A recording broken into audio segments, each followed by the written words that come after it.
In the face of the ongoing Russian invasion of Ukraine, a glimmer of hope is beginning to shine through the smoke of the battlefield. In recent days, Ukrainian forces have retaken at least a kilometre of territory in the heavily contested city of Bakhmut, according to the British Defence Ministry. This assertive counteroffensive, as detailed by the Washington-based Institute for the Study of War, has led to the recapture of 16.85 square kilometres in and around Bakhmut as of May 13th. Colonel General Oleksandr Syrsky, the spokesperson for Ukraine's eastern grouping of forces, provided a promising update on the situation, stating that defensive operations were ongoing and their soldiers were moving forward in some areas of the front. The front line's dynamic is shifting, he added, as Russian forces are losing both equipment and manpower.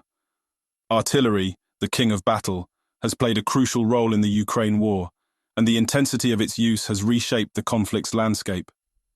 From the Ukrainian military's operational updates, it is evident that the Russian forces have suffered substantial losses, with 48 artillery systems lost within 2 days.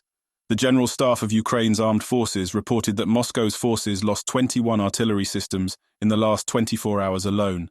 This follows the loss of 27 systems the previous day and 15 systems the day before that. Since May 8th, 106 Russian artillery systems have been reportedly lost. Despite these victories, concerns over the supplies of artillery shells persist, a worry that weighs heavily on Kiev's mind even amidst the influx of donations from the country's Western allies. Despite the recent Ukrainian gains, Russia continues its ruthless assault.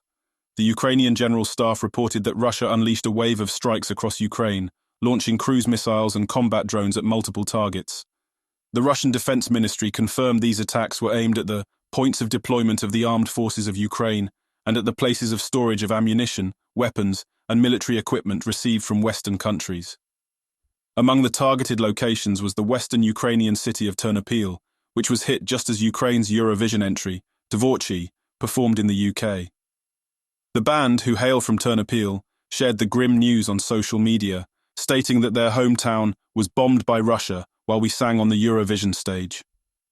Ukraine's war footage bore the evidence of the aftermath, showing damaged social infrastructure and wounded civilians.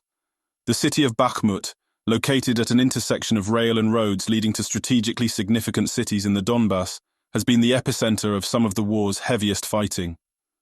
Despite the intense conflict, Ukrainian forces have managed to reclaim territory, with the British Defence Ministry confirming that Kiev's forces had retaken at least 1 kilometre in the devastated city.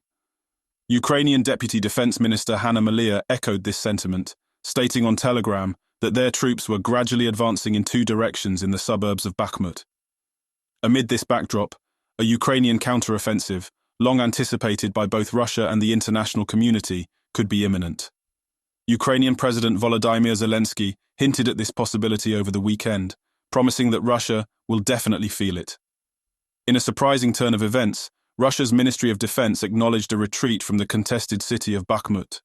Defense Ministry spokesman Igor Konashenkov mentioned a strategic regrouping to more advantageous defensive positions north of Bakhmut. However, this narrative was contradicted by Yevgeny Prigozhin, the head of the Russian Wagner Group, who referred to the movement as a flight, not a regrouping. He candidly expressed frustration that territories were being abandoned and acknowledged successful Ukrainian counterattacks. This retreat comes after months of futile Russian efforts to seize Bakhmut, an objective once deemed crucial to altering the course of the war. As the Ukrainian war update unfolds, a shift in the narrative is becoming evident. Despite Russia's denials, Ukraine reports making gains in Bakhmut. The faltering Russian invasion of Ukraine, particularly in Bakhmut, reflects broader problems for the Russian military. The US Director of National Intelligence, Avril Haines, suggested that Russian President Vladimir Putin likely scaled back his ambitions in Ukraine, focusing mainly on eastern Ukraine. However, the timing and nature of Ukraine's counteroffensive remain uncertain. As Ukraine's Defense Minister Oleksiy Reznikov pointed out, the counteroffensive may not come as a single major push. However, what is clear is that the Ukraine war is far from over, and the coming months will undoubtedly reveal more about the evolving strategies of both sides. Thank you for watching this episode of Warzone. Don't forget to like and subscribe, and we'll see you next time.